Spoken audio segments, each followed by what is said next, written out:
শোনো, আমি তোমাকে কিছু কথা বলি। আমাদের বাসায় যে অতিথি আসবে এবং যখন তুমি রাস্তায় বের হবে, অবশ্যই বোরকা পরে হিজাব পরে ঘরে থাকবে। আমাদের অতিথিদের মাঝে, ছেলেদের বিশেষ করে তাদের মাঝে তুমি হিজাব পরা ছাড়া যাবে না। এবং তাদেরকে দেখলে অবশ্যই সালাম দিবে। সালামের অর্থ হচ্ছে আপনার উপর শান্তি বর্ষিত হোক।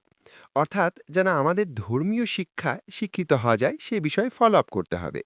এবং আমাদের আল্লাহ সৃষ্টির সম্বন্ধে চিন্তা করতে হবে এবং তাহার ইবাদত বেশি বেশি করতে হবে এবং তাহার কাছে প্রার্থনা করতে হবে যেন আল্লাহ আমাদেরকে আরও নিয়ামতি বর্ষিত করে এবং আমাদের ইবাদত করার তৌফিক দান করেন এবং আল্লাহর গুণগানের তৌফিক দান করেন। আমরা অবশ্যই আল্লাহর ইবাদত, আল্লাহর কাছে বেশি বেশি প্রার্থনা করব। আপনারা সবাই করবেন ইনশাল্লাহ। আর আমাদের এই ধার্মিক কথাগুলো যদি আপনাদের ভালো লাগে, আমাদেরকে লাইক করে কমেন্ট করে যাবেন এবং সে বিষয়ে দোয়া করবেন।